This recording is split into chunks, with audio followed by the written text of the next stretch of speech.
Alright, तो हमने यहाँ पे हैदराबाद को देख लिया। हैदराबाद को हम क्या बोल सकते हैं, that was a diffused system. ठीक है, एक तरह का डिफ्यूजन पॉलिटी हमको देखने को मिलती है, क्योंकि एक लैंड है वहाँ पे जो है लोकल एलिट्स का इमरजेंस भी हो रहा है। ठीक है, तो एक तरह का पैट्रॉन क्लाइंट रिलेशनशिप है। पैट्रॉन क्लाइंट रिलेशनशिप है किन के बीच में, और जो लोकल्स रूलर्स हैं उनके बीच में। यहाँ पे मेरिट सिस्टम हमको देखने को मिलता है। ठीक है, तो हैदराबाद का कहानी पूरी क्लियर थी हमारी। किन कुलीज खान थे हमारे, असफ जा बोलते हैं इनका नाम। ठीक है, असफ जा भी इनका नाम है। डायनेस्टिक रूल स्टैब्लिश करते हैं। ठीक है, बाकी ये भी क्या थे, वर्चुअली ऑटोनोमस थे। बाकी ऑन पेपर्स ये मुगल्स की अथॉरिटी को स्वीकारते थे। अब हम बात करते हैं इसके बाद अवध की। ठीक है, अवध अवध की बात करें तो अवध में गवर्नर थे। उन गवर्नर का नाम था सादत खान। ठीक है, सादत खान नाम के गवर्नर थे जो कि अवध में रूल किया करते थे। 1722 की बात है। ठीक है, तो सादत खान को मोहम्मद शाह रंगीला ने भेजा हुआ था कि भाई आप ना कुछ रिवैल्यूएशन हो रहे हैं वहाँ पे, उसको ठीक करके आइए। तो इन्होंने काम वाम कर दिया, तो इनको नाम मिल गया, टाइटल मिल गया, बुरहान उल मुल्क। ठीक है, बुरहान उल मुल्क। तो ये जो टाइटल था बुरहान उल मुल्क की, टाइटल देने वाला मोहम्मद शाह रंगीला ही था, क्योंकि इसने कोई रिवैल्यूएशन हो रहे होंगे, उसको इन्होंने क्या कर दिया, सबड्यू कर दिया था। अब उसके बाद जी जब ये वापस गए साजिद खान अवध में, अवध से वापस गए जब ये दिल्ली अपने कोर्ट में, तो ये अपना दोबारा से कंटिन्यू करने लगे वहाँ पे, क्योंकि नोबल थे, अपना काम करने गए। बट नोबल्स, दूसरे जो नोबल्स थे वो उनके खिलाफ कॉन्स्पिरेसी ये सब रचने लगे, तो ये वापस अवध आ गए। और अवध जब आए तो इन्होंने, ये फ्रस्ट्रेटेड थे, तो इन्होंने क्या किया, इन्होंने शुरुआत करी एक डायनेस्टिक रूल की। ठीक है, देखो मैं आपको क्या बता रहा हूँ, बंगाल में डायनेस्टिक रूल है, हैदराबाद में है और अवध में भी है। ठीक है, अवध में भी है। तो इन्होंने भी शुरुआत क्या करी, डायनेस्टिक रूल की शुरुआत करी। तो जो सादत खान थे, सादत खान ने शुरुआत करी डायनेस्टिक रूल की। अब इन्होंने क्या क्या चीज़ें करी, देखो मैंने आपको क्या पता है, जागीरदारी क्राइसिस उस वक्त जो थी वो हो रही थी। तो इन्होंने क्या किया पता है, इन्होंने कुछ चीज़ें अच्छी करी। वो ये करी कि जो इंटरमीडिएटरी क्लास थी ना, जो जागीर कलेक्ट करने जाते थे, ये किंग है, ये नवाब है, ये इसको बोलेगा ये कलेक्ट करने जाएगा, तो ये कलेक्ट करने वाले को इन्होंने ना लोकल लोग को बोल दिया, लोकल जेंट्री, कि जो लोकल रूलर्स है ना वहाँ के लोकल रूलर्स की, आप जो है कलेक्ट करिए और आप जो है कोई करप्शन ना करिए। तो इसके बीच में जो पैसा वैसा होगा, कोई खाना वाना की बात नहीं है।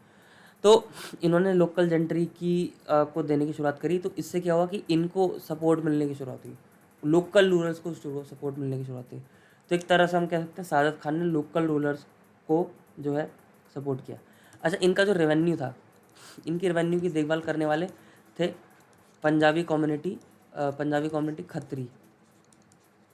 तो खत्री कम्युनिटी जो थी वो इनकी रेवेन्यू सिस्टम को देखती थी।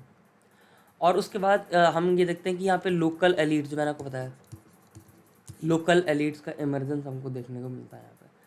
अब जो सादत खान थे ना, सादत खान ने, आपको मैंने बताया था कि 1739 में नादिर शाह का इन्वेजन हुआ था, नादिर शाह आया था।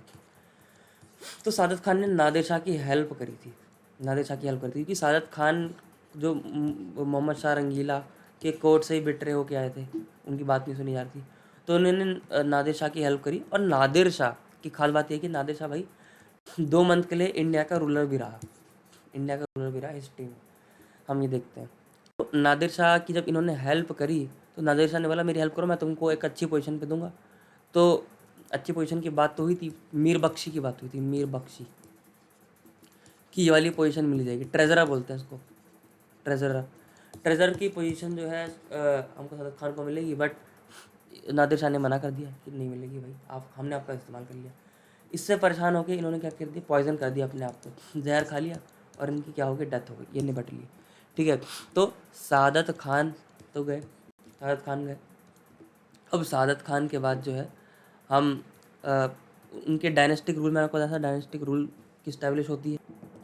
इसी डायनेस्टिक रूल में उसके बाद आया सफदरजंग। ये चल क्यों नहीं रहा है मेरा, सफदरजंग। ठीक है, ये चल नहीं रहा है मेरा, तो दिक्कत आ रही है इसमें शायद। हाँ चल गया, सफदरजंग आए। ठीक है, सफदरजंग आए। और सफदरजंग ने क्या किया, थोड़ी एक्सपेंशन की शुरुआत की। ये थोड़ा एक्सपैंड भी किया, ये जैसे फ़र्रुखाबाद है, फ़र्रुखाबाद एक रीजन हुआ करता था, तो उसको इन्होंने कैप्चर भी किया। तो ये लोग कर क्या रहे हैं, ये बिना मुगल की अथॉरिटी से एक्सपैंड कर रहे हैं, बिना पूछे। इनकी तो डेथ हो गई, बट सफदरजंग जो है इसके बाद जो आया वो करेगा। इसके बाद जो आएगा वो आएगा शुजा, शुजाउद्दौला। ठीक है, जो शुजा उद दौला है ये क्या करता है, ये हेल्प करता है थर्ड बैटल ऑफ पानीपत में। किसकी?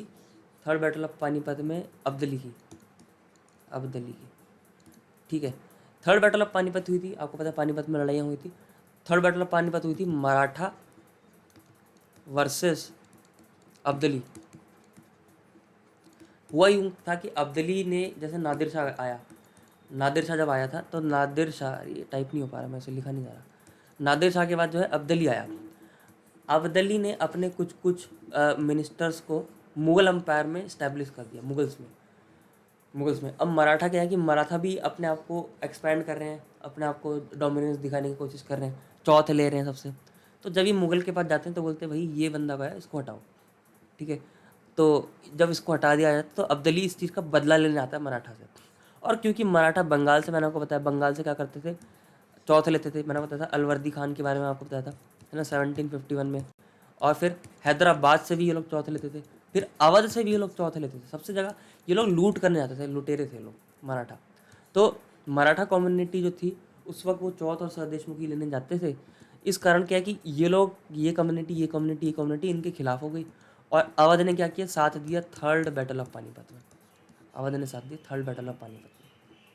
ठीक है, और जब ये लोग लड़ रहे थे तो बंगाल भी नहीं आया, हैदराबाद आया मराठा की मदद करने। ठीक है, तो हम क्या थे, हम इंडियंस थे। ये देखो, ये सारे इंडियंस थे और ये फॉरेनर था। तो हम इंडियंस आपस में ही बटे हुए थे, हम साथ में मिलते तो शायद हम अब्दली को हरा सकते थे। ठीक है, तो वो यूनिटी जो है हमको देखने को नहीं मिलती। ठीक है, ऐसे तो जैसे राजपूत रूलर्स हो गए, मराठा रूलर्स हो गए, वो क्या, ये लोग क्या है, एक वॉरियर क्लास थे। या ये मतलब क्या है कि अपने आप को बोलते हैं कि हम एक बहुत बड़े वॉरियर क्लास हैं। बट एट दी एंड अगर आप देखो तो वॉरियर क्लास अकेले कुछ नहीं कर सकती, उनको सपोर्ट तो चाहिए होता है। ठीक है, तो मैं कहाँ पे था, मैं था आपके अवध पे। तो जो शुजा था, शुजा की बात कर रहे थे हम, शुजा। जब शुजा आया, किसके बाद आया, सरफराज बोल रहा हूँ, सफदरजंग के बाद आया। सफदरजंग से पहले सादत खान थे, सादत खान के बाद सफदरजंग, शुजा ने थर्ड बैटल ऑफ पानीपत में अब्दली की मदद करी थी। बोला था कि मराठा को जो है आप हटाइए। और इनका रूल जो है, मतलब इसके बाद भी कई सारे रूलर्स आए, तो ये अनचैलेंज रहे। मतलब एक तरह से इनको कोई दिक्कत नहीं आई, अवध में कोई दिक्कत नहीं आई जब तक ब्रिटिशर्स नहीं आई, East India Company. East India Company ही इनको चैलेंज देने की शुरुआत करेगी। ठीक है, तो बंगाल की अगर बात करें, बंगाल में भी रूल अच्छा रहा, कोई दिक्कत नहीं, बट जब तक ईस्ट इंडिया कंपनी नहीं आई। हैदराबाद में भी रूल सही था जब तक ईस्ट इंडिया कंपनी नहीं आई। और यहाँ पे भी ईस्ट इंडिया कंपनी की एंट्री होगी। ठीक है, तो रीजनल किंगडम्स तो आ गए हैं, रीजनल किंगडम जो आ गए हैं, बट इनको आपस में लड़वाएंगे ब्रिटिशर, इसको आपस में लड़ाएंगे, फिर इसको इससे लड़वाएंगे, और इनसे आपस में लड़वा के वो लोग जो है ब्रिटिश कॉन्क्वेस्ट कर देंगे इंडिया की तरफ। आई होप आपको अवध वाला पॉइंट जो है वो क्लियर होगा। ठीक है, तो अवध में इतने पॉइंट याद रखना। हम बंगाल कवर कर चुके हैं, हैदराबाद, अवध। नेक्स्ट वीडियो में हम धीरे धीरे कवर कर रहे हैं, तो हम मराठा को कवर करेंगे कि मराठा कम्युनिटी कौन थी, इसको ढंग से पढ़ेंगे। ठीक है, इसके बाद हमारा सिख आएगा, और सिख के बाद और भी कम्युनिटी हमारी, जैसे जाट कम्युनिटी होगी, इसको पढ़ेंगे। और फिर उसके बाद हम मराठा मैसूर को पढ़ लेंगे, त्रावणकोर को पढ़ लेंगे। ठीक है, सारी कम्युनिटीज़ को पढ़ लेंगे, उसके बाद जो है हमारा ब्रिटिश कॉन्क्वेस्ट की शुरुआत होगी। इस वीडियो के लिए इतना ही, तब तक के लिए बाय।